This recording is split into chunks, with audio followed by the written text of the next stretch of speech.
jawaban atau perkembangan itu. Apa kalau kondisi nilai-nilainya tinggi, nah kita akan jual. Nah, itu seperti itu. Nah, di industri asuransi adanya perubahan dan kondisi tahu memantau kalau kondisi betul dalam kondisi rawan, tapi harus selaku wakil memberikan saran agar segera diselesaikan. Kenapa?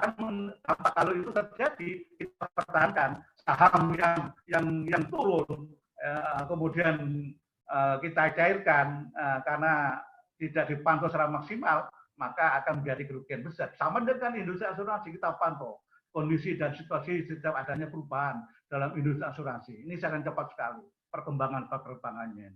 Secara konsisten, maka di sini akan kita selamatkan karena kita ditulis sebagai wakil akan menyelamatkan customer kita. Harus memantau seperti itulah. Sama dengan saham kita lihat, wah gimana nih perkembangan. Nah, sekarang ini kan ada isu-isu, ada rencana besaran merger antara perbank, BUMD BUMN akan di merger, itu sudah isu. Nah, ini harus kita sikapi. Harus bagi masyarakat harus mengetahui kalau terjadi apa risikonya kan gitu. Harus mewaspadai terjadinya merger. Itu sudah tidak asing lagi. Nah, saya kira itu menjadi nilai poin kita. Jadi harus kita selesaikan. Kalau memang asuransi itu bermasalah, ya stop. Nah itu kan. Nah, bisa atau tidak new bisnisnya tidak dilanjutkan lagi, cari yang aman lagi, yang sudah berjalan. Oke, kalau ini terjadi, bagaimana penyelesaiannya kan begitu. Jadi kalau terjadi sesuatu tidak sehat, maka karena banjas, karena pembiayaan itu tiap bulan menjadi roh dari kegiatan BPR, sangat tajam sekali, harus diselamatkan. Kalau situasi asuransi seperti itu, maka berikutnya adalah harus kita alihkan, artinya cari yang lebih sehat lagi, kan begitu. Nah, ini untuk menyelamatkan seperti itu, memantau kondisi. Kalau terjadi harus kita berikan sikap, arahnya seperti ini. Oke, lanjut.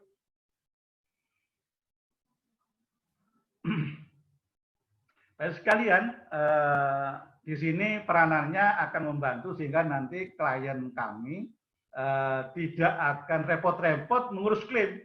Jadi yang mengurus klaim itu adalah pialang. Jadi ini akan membantu pekerjaannya dari teman-teman BPL yang menangani bagian asuransi, sudah tidak repot lagi. Semua yang ngurus ke asuransinya adalah pialang. Membantu dan menangani klaim yang terjadi dari segi prosedural dan dokumen serta menegosiasi nilai klaim yang wajar dan memadai bagi klien. Jadi tidak usah ribut, kami akan menjemput, mengkomunikasikan kepada klien kami. Jadi yang proaktif bukan lembaganya, tapi pialangnya yang aktif kepada klien. Dengan persyaratan kita akan membantu secara maksimal, bahkan dipantau setiap saat per hari pemantauannya itu begitu. Akan membantu pekerjaan daripada teman-teman yang ada di perbankan atau di BPR. Ini salah satu peranan membantu dan menangani klaim yang terjadi pada segi prosedural. Jadi kita akan bantu. Inilah kelebihannya sehingga teman-teman akan tidak direpotkan dengan klaim. Ini kelebihannya. Nah, klik lagi. Bapak-Ibu sekalian, dengan berbekal pengetahuan dan pengalaman dari segi jumlah portofolio bisnis dan besar, yang besar kemudian memudahkan pialang dalam menegosiasi jaminan luas. Tadi sudah kami sampaikan, sama ya. Jadi kalau ada klien kami sudah komitmen terhadap sudah lama komitmen terhadap program-program asuransi, ini paling mudah sekali kalau ada problematika permasalahan yang sekiranya tidak bisa dibayar ya, karena ada pengalaman negosiasi terhadap asuransi karena membawa portofolio akan dimudahkan, akan didengarkan apa yang akan disampaikan, kebutuhannya apa kan. Klik. Sama jeda iklan. Ibu sekalian, nanti kita akan mengadakan lagi webinar ya. Yang pertama kita lakukan dengan strategi manajemen SDM. karena saya kira dibutuhkan. Mitigasi risiko dari sisi asuransi. Kalau lembaga-lembaga, bagaimana sih manajemen syariah itu? Kemudian oleh ASKI dikembangkan. Ini adalah pertemuan yang kedua yang kami angkat sambil menikmati pandemi ya. Ini nambah ilmu lah. Saya kira topik yang akan kita sampaikan nanti di sesi kedua ini mitigasi risiko. Ini tolong agar dipertajam, jangan sampai kita salah dalam mitigasi risiko. Karena ini sifatnya dibutuhkan oleh dunia perbankan dan teman-teman butuh untuk nambah wawasannya. Nanti akan disampaikan tenaga ahli dari Jasindo. Jasindo ini adalah salah satu rekanan kami yang akan kami ajak untuk webinar. Kemudian akan membantu untuk sharing kepada teman-teman di perbankan di BPR agar betul-betul jeli terhadap risiko-risiko karena banyak problematika yang ada di pembiayaan ini. Oleh karena nanti banyak pertanyaan juga di mitigasi risiko. Jangan sampai salah begitu ya. Kita akan mendapatkan ilmu pengetahuan yang banyak. Kita sharing bersama, betul-betul akan bermanfaat. Kemudian nanti dalam berikutnya kita akan melakukan lagi webinar ke depan inovasi produk. Bagaimana sih kita melihat produk yang tadi diperbankan? Jadi kita akan lakukan seminar ketiga nanti yang akan memberikan wawasan strategi dalam menginovasi produk, mendesain produk. Itu nanti kita lakukan di webinar gelombang ketiga ya. Bapak Ibu sekalian, ini kita lanjutkan juga bahwa ASKI sebagai konsultan tadi ambil mitigasi itu salah satu peranan atau menjadi konsultan risiko. Jadi satu bagian dari ASKI yaitu untuk mempertajam. Oleh karena ini ASKI kita beri gambarkan sebagai konsultan risiko. Yang pertama kita coba menganalisa data bersama risiko dan aspek referensinya, nilai besarnya. Kita lihat risikonya mana. Kalau tidak berisiko jangan diikutkan atau diprogramkan. Risikonya tinggi apa? Ternyata yang belum yang melihat dari kejadian pengalaman ini yang banyak kredit macetnya, ini berarti frekuensi daripada kebanyakan kredit macet ini diperhatikan utama. Bapak sekalian, karena waktunya dibatasi, nanti ini materi bisa di-share nanti. Ada waktu 8 menit lagi karena terbatas. Ini banyak yang akan kita sampaikan. Ya, mungkin sebelum kita tutup, ini kami berikan waktu ya tanya jawab mana yang sekiranya ASKI Risk Consultant bisa membantu sesuai dengan kebutuhan dari lembaga-lembaga tersebut. Terima kasih kami berikan pada Pak Didin. Assalamualaikum warahmatullahi wabarakatuh. Waalaikumsalam warahmatullahi wabarakatuh. Terima kasih kepada Bapak Muhammad Ikrom yang telah memberikan pemaparannya mengenai pengenalan lebih mendalam mengenai ASKI Risk Consultant ini. Tentunya Bapak Ibu yang sudah bekerja sama dengan ASKI sudah tidak asing lagi, namun kita lebih pertajam lagi dari regulasinya itu seperti apa gitu ya, lebih tepatnya posisi ASKI Risk Consultant ini. Dan Bapak Ibu sekalian, tadi yang perlu saya garis bawahi juga adalah bahwa kita dapat melakukan negosiasi dengan perusahaan asuransi ya, apabila diperlukan produk yang lebih lebih tepat ya untuk dibanding dengan produk di perbankan ataupun di BPR seperti itu. Jadi insya Allah kita akan membantu dalam melakukan mitigasi risiko tersebut di perbankan. Baik Bapak Ibu sekalian, mudah-mudahan kita masih tetap semangat, masih fokus untuk mengikuti materi-materi kita dari para narasumber kita. Dan untuk tanya jawab akan kita sediakan nanti di sesi terakhir ya setelah pembicara kedua. Jadi untuk para penanya ataupun peserta yang ingin menyampaikan pertanyaan sudah boleh ya, terutama untuk penjelasan tadi mengenai ASCII Risk Consultant. Silakan untuk menyampaikan pada kolom chat yang telah tersedia di Zoom ini. Dan kita akan melanjutkan kepada pembicara kedua atau narasumber kedua, yaitu sedikit perkenalan. Beliau adalah Bapak Indra Perwira, AK, ST, A2IK, FIS, ICII, ICPU. Jadi beliau sudah malang melintang ataupun berpengalaman di dunia asuransi, terutama di dunia asuransi syariah. Dan tentunya beliau di sini akan memaparkan mengenai risiko-risiko yang akan dihadapi ya, baik itu oleh lembaga perbankan umum ataupun khususnya di sini BPR atau BPRS atau lembaga keuangan yang lainnya. Nah, nanti di sini sudah disiapkan slide presentasinya. Baik, tanpa berpanjang lebar, maka kami persilahkan kepada Bapak Indra untuk menyampaikan presentasinya.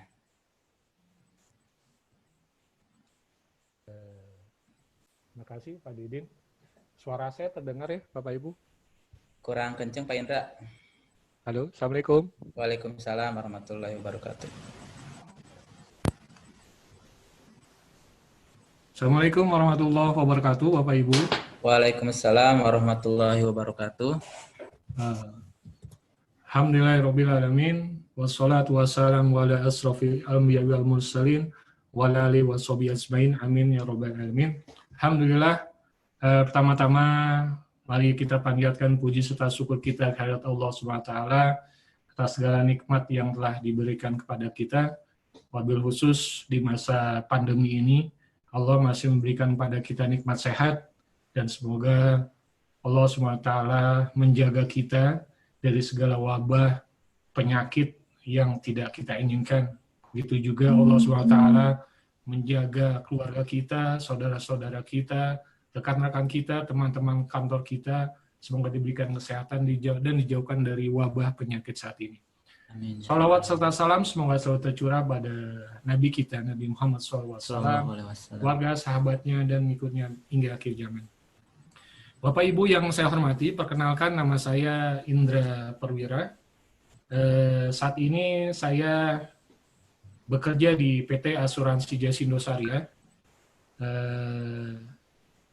Jasindo Syariah merupakan anak perusahaan dari PT Asuransi Jasindo Persero, di mana pada tahun 2016 kami melakukan aksi korporasi, yaitu melakukan spin-off dari unit syariah menjadi perusahaan seperti itu. Kita tahu bersama bahwa ada ketentuan POJK dan undang-undang mengenai asuransi di mana perusahaan unit-unit syariah ini sudah harus memilih melakukan spin-off atau tidak. Di mana bulan Oktober ini paling lambat unit-unit syariah sudah harus menentukan apakah mereka akan melakukan spin-off atau tidak, seperti itu. Ya, alhamdulillah kami di Jasindo Syariah tahun 2016 telah melakukan proses spin-off sampai dengan saat ini. Saat ini saya dipercaya oleh perusahaan untuk menjadi sebagai tenaga ahli yang mewakili perusahaan. Kita tahu bersama di lembaga-lembaga keuangan non-bank, LKNB, itu ada syarat-syarat tenaga ahli, baik itu di broker, di adjuster, di asuransi. Ada salah satu tenaga ahli yang terdaftar di OJK, dan saat ini saya juga sebagai Kepala Divisi Under Teknik di PT Asuransi Jasindo Syariah. Pertama-tama saya ucapkan pada Pak Didin dan tim di ASCII yang telah memberikan kesempatan pada saya untuk kita sharing terkait dengan mitigasi resiko pada pembiayaan khususnya di bank syariah seperti itu ya. Nanti kita akan bahas beberapa poin terkait dengan bagaimana sih kita melakukan cara-cara ataupun metode supaya resiko-resiko ini bisa berkurang. yang saya menekankan bahwa kami di asuransi itu bukan memproteksi full resiko atau kerugian dari Bapak Ibu, ya. Kami tidak memberikan proteksi full, artinya kami hanya mencoba, perusahaan asuransi hanya memberikan layanan, memberikan proteksi untuk meminimalkan kemungkinan kerugian yang terjadi oleh lembaga keuangan. Kita tidak memberikan full. Misalkan ada kerugian 100, kita tidak memberikan full. Di situ biasanya ada resiko sendiri dan segala macam. Apalagi saat ini masa pandemi banyak kredit-kredit bermasalah sehingga berdampak banyaknya restrukturisasi pembiayaan di perbankan atau pembiayaan syariah lainnya. Ini poin-poin yang akan kita diskusikan, Bapak Ibu.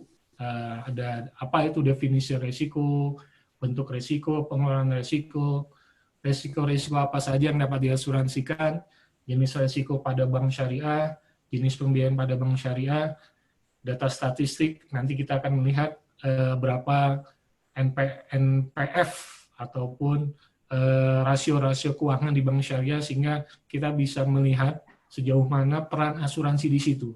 Jadi nanti kita bisa melihat ternyata asuransi penting di situ untuk menekan rasio-rasio yang ada di bank seperti itu. Saya masuk ke ke slide pertama, yaitu definisi resiko. Beberapa ahli itu menyimpulkan ada beberapa definisi resiko. Ada sekitar 6 definisi resiko yang didefinisikan. Yang pertama adalah resiko itu adalah keraguan atau ketidakpastian hasil dalam suatu situasi yang telah ditetapkan semula. Jadi adanya keraguan atau ketidakpastian hasil, itu resiko. Yang kedua, resiko adalah ketidakpastian dan akan terjadinya suatu kerugian ekonomi. Itu resiko. Jadi ada ketidakpastian akan terjadinya suatu kerugian ekonomi. Kita tidak menyangka di 2020 ini ternyata ada suatu resiko yang sangat luar biasa. Dampak dari pandemi ini berdampak pada seluruh sendi-sendi kehidupan di dunia ini, tidak hanya di Indonesia. Semua negara mengalami hal yang sama, dan ini adalah resiko yang harus kita hadapi dan bagaimana kedepannya kita bisa memitigasi kemungkinan kalau terjadinya resiko ini terjadi. Saya ambil contoh waktu terjadi bencana alam tsunami di Aceh. Itu orang-orang tidak pernah menyangka bahwa akan terjadi gempa atau tsunami yang sungguh luar biasa terjadi di Aceh. Sehingga kebutuhan untuk memproteksi resikonya sangat kecil. Saya ingat karena waktu itu di 2005, pada saat setelah bencana tsunami, saya ditugaskan oleh perusahaan untuk bertugas di Aceh selama 2,5 tahun untuk proses rehabilitasi dan pemulihan Aceh waktu itu. Jadi waktu itu pihak perbankan tidak aware, tidak menyangka bahwa ternyata Aceh bisa terjadi gempa dan tsunami. Sehingga polis asuransinya tidak diperluas dengan resiko bencana alam. Dari ribuan atau ratusan ribu polis itu paling hanya sekitar 2 atau 3% yang diperluas oleh bencana alam. Nah, itu ada resiko yang perlu kita pahami, yang perlu kita mitigasi, sehingga apabila terjadi resiko, kemungkinan kerugian kita tidak besar seperti itu. Yang kedua, ketiga resiko suatu yang tidak dapat diprediksi dan mempunyai kecenderungan, ini hampir sama dengan poin kedua, tidak dapat diprediksi. Hal-hal yang dapat diprediksi itu bukan namanya resiko. Contoh banjir di Jakarta. Banjir di Jakarta itu bukan resiko, karena itu merupakan suatu yang dapat diprediksi. Pada bulan-bulan tertentu Jakarta mengalami kita mengalami musim hujan yang sangat luar biasa sehingga Jakarta akan banjir. Jadi banjir di Jakarta itu kalau menurut definisi itu tidak masuk dalam kategori resiko karena itu sudah dapat diprediksi. Lalu resiko ada kemungkinan akan terjadinya suatu kerugian yang merugikan. Jadi tidak ada resiko itu yang menguntungkan. Resiko pasti merugikan seseorang, seperti itu. Resiko adalah peluang terjadinya kerugian, dan resiko adalah kombinasi dari bahaya atau hazard. Ini adalah 6 definisi resiko yang perlu kita pahami bersama. Lalu dari kategorinya ada 4 resiko, yaitu ada namanya resiko murni, resiko spekulatif, resiko khusus, resiko fundamental. Apa sih resiko murni? Resiko murni terjadi resiko maka ada 2 kemungkinan, yaitu kerugian atau tidak rugi sama sekali. Jadi ada 2 hasil di resiko murni apabila terjadi, yaitu ada kerugian atau tidak sama sekali. Contoh kita pergi dari rumah ke kantor menggunakan kendaraan. Itu kita punya resiko, kita ada resiko murni di situ. Resiko selama perjalanan kita mengalami aksiden atau tabrakan, itu resiko, atau kita tidak selama perjalanan tidak mengalami terjadi kecelakaan. Itu resiko murni. Hasilnya adalah rugi atau tidak ada kerugian sama sekali. Yang kedua adalah resiko spekulatif. Terjadi suatu resiko maka akan menimbulkan kemungkinan untung rugi. Jadi kalau spekulatif hasilnya 3, untung rugi seri. Kalau biasanya orang-orang yang suka main lotre, main lotre atau segala macam, itu resiko spekulatif. Dia bisa untung, dia bisa rugi, dan dia bisa seri. Tapi kemungkinan terbesarnya adalah mereka pasti ada rugi. Jarang ada yang untung orang yang melakukan judi atau judi seperti itu. Yang ketiga, resiko khusus, partikularis, baik penyebab maupun resiko hanya bersifat pribadi atau lokal. Yang keempat adalah resiko fundamental, yaitu resiko yang ditimbulkan oleh suatu titik akibat berdampak luas katastrof. Kami di asuransi kerugian sering mengalami resiko-resiko fundamental. Contoh pada saat terjadi bencana alam, gempa, tsunami, likuifaksi di Palu, gempa di kemarin 2018 di Lombok, lalu di Padang. Itu kami mengalami kerugian yang cukup besar karena risiko fundamental ini. Kita ikut asuransi aset-asetnya Telkomsel, itu klaimnya setahun, klaim untuk gempa, tsunami di Lombok dan Palu itu klaimnya hampir sekitar 50 miliar Bapak Ibu. 50 miliar. Besar sekali. Itu risiko fundamental. Bayangkan kalau perusahaan tidak memproteksi kemungkinan itu.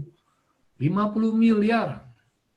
Kalau mereka tidak mengasuransikan risiko-risiko tersebut, wah, bisa rugi mungkin perusahaan tersebut. Hanya membayar sekian persen premi untuk memproteksi kemungkinan terjadinya kerugian yang lebih luas. Gempa bumi tsunami di Aceh. Lalu banyak resiko-resiko fundamental yang terjadi. Contoh terakhir yang terjadi ledakan di Libanon.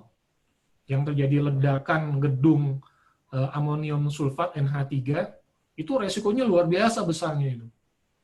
Itu kita tidak menyangka akan terjadi ledakan yang sebesar itu, bahkan seperti kalau kita melihat di videonya seperti bom atom seperti itu ya. Itu sekian ratus ton stok NH3 itu meledak mengakibatkan kerugian yang luar biasa. Kalau kita hitung mungkin perusahaan asuransi yang ada di Libanon mungkin mengalami tidak kerugian sih, karena kalau perusahaan asuransi itu ada namanya reasuransi, sebesar apapun kerugian itu pasti ada backupnya. Contoh tadi saya sampaikan kita ikut penutupan asuransi Telkomsel dengan klaim sebesar 52 miliar. 52 miliar. Itu sebenarnya dari klaim 52 miliar itu, return yang ditahan, resiko yang ditahan oleh asuransi hanya maksimal 1,5 miliar Bapak Ibu. Jadi dari berapapun besar kerugian yang dialami oleh perusahaan asuransi, maksimal yang ditanggung oleh perusahaan asuransi adalah sebesar resiko sendiri yang dimiliki oleh perusahaan asuransi tersebut. Kami di Jasindo Syariah mempunyai resiko sendiri sebesar 1 miliar. Jadi sebesar apapun klaim yang kami alami, kami hanya menanggung 1 miliar. Sisanya ditanggung oleh reasuransi. Sama, reasuransi juga sama. Reasuransi memiliki retensi sendiri, nilainya ranknya antara 1 sampai 5 miliar. Apabila ada klaim yang besar sekali, maka apabila klaim di atas 5 miliar, maka akan ditanggung oleh retrosesinya. Jadi itu ada jenjang-jenjang proteksi yang memproteksi oleh perusahaan asuransi. Lalu, ini adalah pengelolaan risiko, ada 4 karakter. Yang pertama adalah risk avoidance, menghindari risiko, tidak melakukan aktivitas mengandung risiko. Kita hindari risiko itu sama sekali, kita takut, kita tidak mau. Lalu risk reduction, mengurangi risiko, mengurangi kemungkinan terjadi risiko, atau mengurangi dampak kerusakan yang disebabkan oleh suatu risiko. Dalam masa pandemi ini, hampir semua kita pernah mengalami bagaimana risk avoidance, di mana adanya PSBB PSBB kita tidak boleh keluar, hanya di rumah, itu menghindari risiko. Menghindari risiko sama sekali, kita hanya diisolasi dalam rumah, sehingga tidak kita keluar rumah, karena kalau kita keluar rumah, berpotensi untuk adanya risiko penularan COVID-19. Lalu, pemerintah melakukan pelonggaran, risk reduction, mengurangi risiko, mengurangi kemungkinan, adalah kebijakan-kebijakan terkait dengan aturan-aturan menggunakan masker, menggunakan hand sanitizer, itu usaha untuk mengurangi risiko. Yang ketiga, risk deferral, menunda risiko, menunda aspek suatu proyek hingga saat di mana probabilitas terjadi risiko tersebut kecil. Jadi, contoh kita menunda risiko, kita ada satu case asuransi pembangunan CAR kontraktor ORIS, yaitu pembangunan apartemen di Surabaya. Apartemen di Surabaya itu mereka membangun 7 tower apartemen yang saling berhubungan, lalu di tengahnya ada mall. Alhamdulillah asuransinya di asuransi Jasindo Syariah, itu mereka merencanakan akan membangun 7 tower. Lalu di tengahnya ada membangun mall. Pada saat bangun tower pertama, pada saat ketinggian, pada saat level ketiga, berjalan dengan baik, tidak ada resiko. Lalu pada saat ingin membangun mall, ternyata dampak pada saat mereka memancang tiang pancang itu ke dalam tanah, itu mengakibatkan kerugian pada perumahan di sekitarnya. Jadi si kontraktor ini membangun mall itu di tengah perumahan mewah. Lalu akibat dari pembangunan tersebut merugikan perumahan-perumahan di sekitarnya, sehingga banyak rumah-rumah yang retak, jalan-jalannya pada banyak yang ambles, sehingga ada tuntutan dari mereka. Lalu pihak kontraktor melakukan menunda atau mungkin nanti bisa meng-avoid dan menghindari untuk pembangunan tersebut, karena kalau tetap dilakukan itu akan mengakibatkan kerugian yang lebih besar pada pihak ketiga. Itu risk deferral, menunda. Lalu risk retention, menahan risiko pengelolaan risiko secara internal. Yang sering adalah contohnya beberapa perusahaan itu terkait dengan asuransi kesehatan, dari data statistik mereka biaya-biaya kesehatan yang dikeluarkan dibandingkan dengan premi asuransi yang dikeluarkan mungkin lebih kecil lebih kecil biaya kesehatan yang dikeluarkan dibanding premi, maka mereka menahan risiko tersebut. Mereka menahan asuransi kesehatannya tidak diasuransikan, lalu mereka tidak membeli asuransi.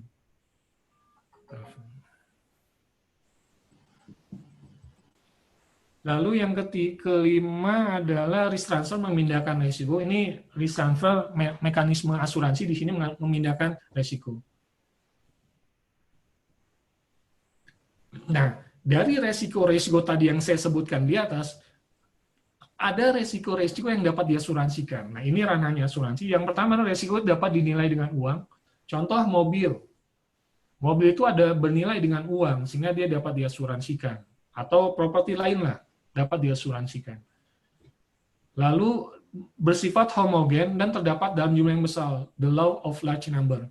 Tidak ada perusahaan asuransi yang berani mengcover resiko sifatnya hanya satu homogen. Jadi hanya ada satu resiko saja dia mengcover, tidak berani.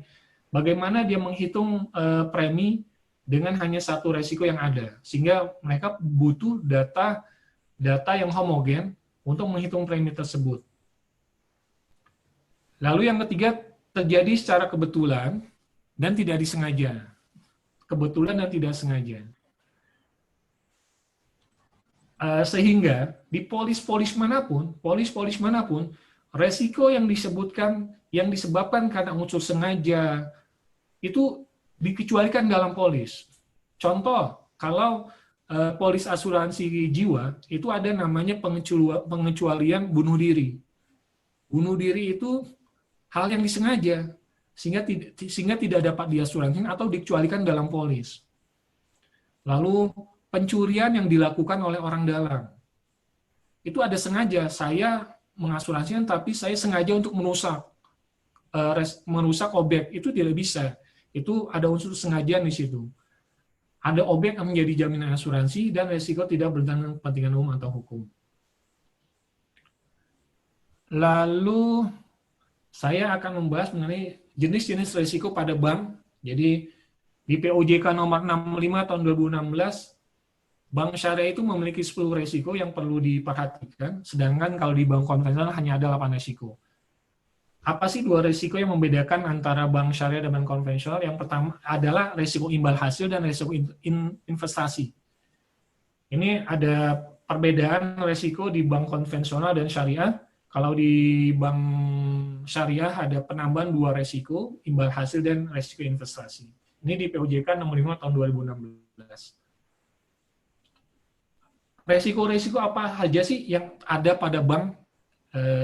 Mungkin Bapak Ibu di BPR Syariah sudah tahu resiko-resiko. Saya akan membahas secara sepintas, namun saya akan menitik beratkan pada resiko kredit karena disinilah ranahnya